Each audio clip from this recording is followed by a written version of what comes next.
Bom dia, pessoal.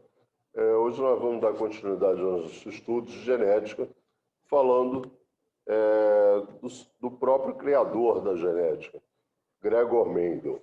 Bom, Gregor Mendel foi um monge austríaco que realizou diversos trabalhos no campo da genética, realizou trabalhos com ratos, com abelhas, mas ele é mais conhecido pelos estudos que ele fez com as ervilhas de cheiro, chamadas Pissum sativum.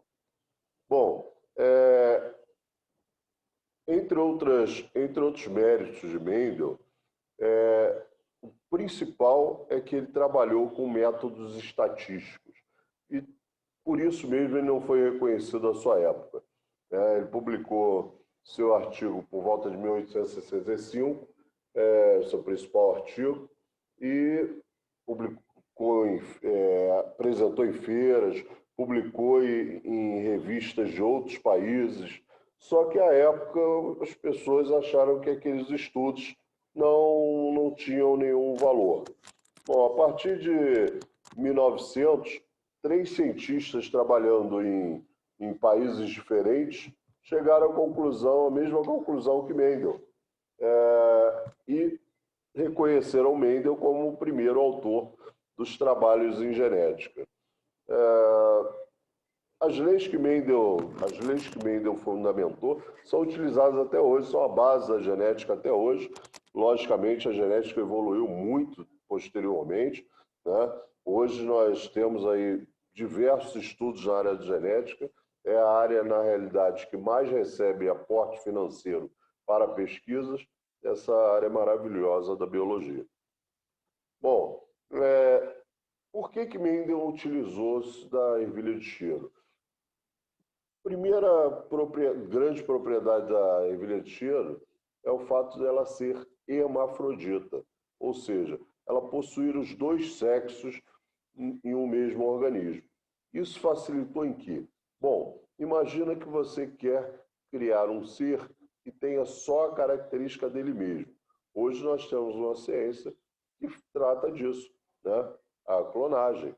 A clonagem é uma metodologia onde os organismos podem ser multiplicados deles mesmos, com as características deles mesmos. A ervilha de cheiro ela tem essa característica. Você tem o sexo masculino, que é o androceu, você tem o sexo feminino, que é o gineceu. Então, o que Mendel fez? Ele pincelou mesmo, pegou um pincel lá no sexo masculino, no androceu, pincelou lá o pólen e colocou no gineceu, e ali ele garantiu que as características que nasceriam daquele organismo seriam próprias dele, não teriam mistura alguma, porque ele precisava ter organismos que ele chamava de puro, à época, e nós vamos ver na nossa metodologia, que hoje é chamado de homozigoto, para aquelas características. Ele precisava de homozigotos puros, ou seja, de seres que tivessem só aquelas características para ele poder comparar e não ter erros no seu meio do caminho, impossibilitando aí aqueles famosos erros. Será que aconteceu por isso ou por aquilo? Não. Como ele resolveu usar métodos científicos, se utilizar bastante da estatística, por exemplo, ele fez esses cruzamentos mais de 4.000 vezes. Era um aficionado, realmente era um cientista nato que não tinha essa formação primária para isso, mas que teve essa sacada genial, porque na época nós não tínhamos uma formação propriamente dita em termos de ciências biológicas. Tá? Aí vocês veem algumas características da pissum sativa. A forma da vagem, a cor da vagem, a forma da semente, se ela é lisa, se é rugosa, a cor da semente, se é verde ou se é amarela, o tipo de cor da casca, entre outras características. Ele trabalhou, nós vamos ver posteriormente, que ele postulou duas leis, as leis fundamentais de Mendel. A primeira lei de Mendel e a segunda lei de Mendel. Na primeira lei de Mendel, ele vai tratar exatamente isso, de uma característica por vez. Depois ele vai tratar de mais características, porque afinal de contas, nós somos muito mais do que só a cor do que só olhos, do que só boca. Nós somos um organismo extremamente complexo. Não só nós, como todos os outros seres que existem, né?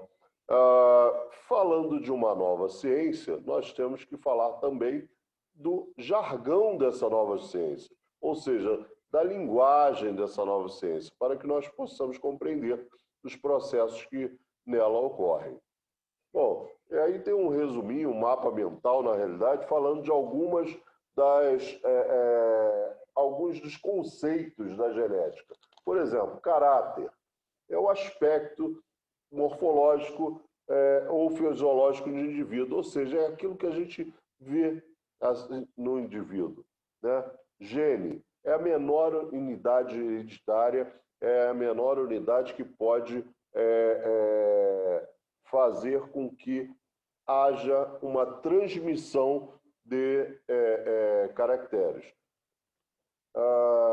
Locus é o local onde o alelo, o gene, se encontra.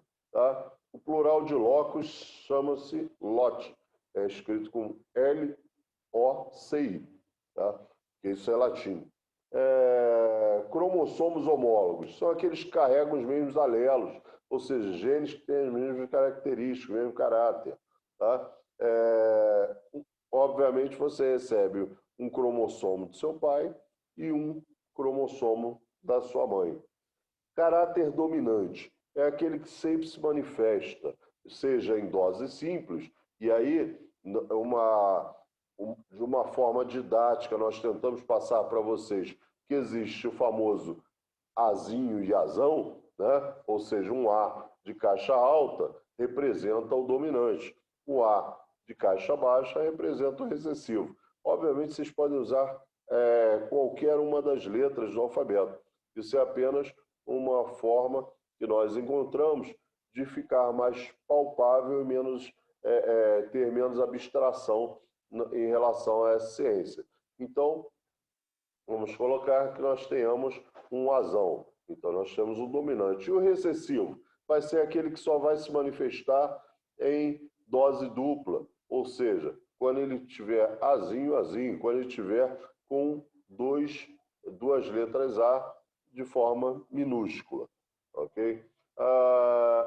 Homozigoto, como eu falei para vocês, é quando as partes do alelo são iguais, ou seja, dos dois genes são iguais, e heterozigoto é quando os dois genes são diferentes. Na representação gráfica, nós trouxemos como azão, azão, ou seja, duas letras A de forma maiúscula, nós temos que são homozigotos dominantes, ou seja, sempre o caixa alta, nesse nosso contexto inicial, será o dominante. Quando nós temos duas letras A com a representação minúscula, nós teremos homozigotos também, ambos são iguais, mas recessivos. E quando nós tivermos uma letra A em caixa alta, maiúscula, e uma letra A minúscula, nós teremos o famoso heterozigoto. Vocês podem lembrar dessa nomenclatura, lembrando lá da química, onde vocês aprenderam que mistura heterogênea é aquela que nós vemos de formas diferentes, como, por exemplo, água e óleo. Você vê duas formações distintas de uma vidraria, como um Becker, por exemplo. Então, nós teremos também uma letra A em caixa alta e uma letra A em caixa baixa, representando heterozigotos. E vou lembrar também lá da química, por exemplo, quando vocês têm uma mistura homogênea, ou seja, a mesma, igual, né? Aquela famosa mistura da água com o sal. Por exemplo, você olha e só tem visão de uma substância. Aqui também nós teremos duas letras altas ou duas letras baixas, representando os homozigotos. Tá? Fora isso, imagina que eu tivesse como característica, uma característica qualquer, por exemplo, o timbre da voz, representando a letra A maiúscula como voz grave e representando a letra A minúscula como voz mais aguda. Então, nós teríamos, por exemplo, uma pessoa que fosse azão, azinho, ela teria que característica vocal.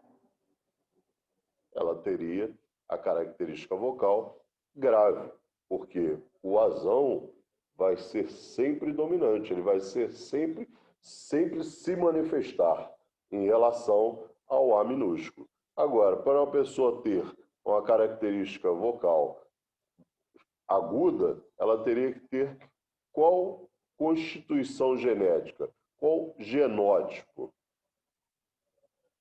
Azinho e azinho, porque só assim ela se manifestaria. Vocês viram que eu usei uma palavra nova aí, genótipo. Opa, genótipo. E o que é genótipo? Genótipo é toda a nossa carga hereditária, tudo que nós herdamos dos nossos antepassados, tá? Na forma de genes. E, lembrando genótipo, vocês vão lembrar também de fenótipo. O que seria o fenótipo? Fenótipo seriam todas as características que nós podemos ver, que nós podemos aferir. Por exemplo, vocês conseguem ver a cor do cabelo de uma pessoa, a cor dos olhos, a altura de uma pessoa. Vocês não conseguem ver o timbre de voz, mas conseguem aferir que esse timbre de voz é mais grave ou mais agudo. Vocês não conseguem ver o tipo sanguíneo, mas vocês conseguem mensurar esse tipo sanguíneo, se é do tipo A, se é do tipo AB, se é do tipo O, né? Se é do tipo B. Então, fenótipos são essas características. É definido também como a interação entre o genótipo e o meio ambiente. Imagina, por exemplo, uma planta que tem a cor azul clara. Eu pego essa planta e coloco em um jarro com terra, uma terra com pH mais ácido. Essa planta passa a ter flores não azuis claras, mas roxas. O que aconteceu? O genótipo dessa planta, combinando com o meio ambiente, modificou o seu fenótipo. É o que acontece, por exemplo, quando nós vamos à praia e, de repente, pegamos aquele bronzeado. O que aconteceu aí? O seu fenótipo foi modificado, tá? Portanto, não confundam. Genótipo, nossa carga hereditária, nosso patrimônio genético, com fenótipo, aquilo que nós conseguimos ver ou mensurar. Bom, pessoal, nesse início de conversa, nós ficamos por aqui. Espero que vocês tenham gostado. Obviamente, nós vamos progredir muito mais dentro da genética. Isso foi só para nós nos ambientarmos e conhecermos o jargão maravilhoso dessa ciência que faz parte da biologia. Um grande abraço e fiquem com Deus.